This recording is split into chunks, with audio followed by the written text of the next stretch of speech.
एक गांव में अहमद नाम का लड़का रहता था। अहमद बहुत मेहनती और नेक दिल था, लेकिन इसकी जिंदगी में बहुत मुश्किलात आती रहती थीं। एक दिन अहमद के वालिद बीमार हो गए और खानदान के लिए पैसे कमाना मुश्किल हो गया। अहमद ने हार नहीं मानी। वो दिन रात मेहनत करता रहा, अल्लाह पर भरोसा रखा और सब्र किया। गांव के लोग कहते अहमद के हालात बहुत मुश्किल हैं, शायद वो कामयाब ना हो पाए। लेकिन अहमद ने कभी हौसला नहीं छोड़ा। एक दिन गांव में एक बुजुर्ग आए और अहमद को देखा। बुजुर्ग ने अहमद की मेहनत और सब्र को सराहा और कहा, अल्लाह उन लोगों के साथ होता है जो सब्र करते हैं और इस पर भरोसा रखते हैं। कुछ माह बाद अहमद की मेहनत रंग लाई। वो न सिर्फ अपने खानदान के लिए अच्छी जिंदगी फराहम करने में कामयाब हुआ, बल्कि गांव के लोगों के लिए भी मिसाल बन गया। इस कहानी से हमें ये सबक मिलता है, सब्र हमेशा कामयाबी की कुंजी है।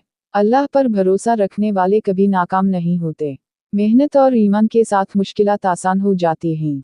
सबक: अल्लाह पर भरोसा करें, सब्र करें और मेहनत करें, कामयाबी आपके कदम चूमेगी।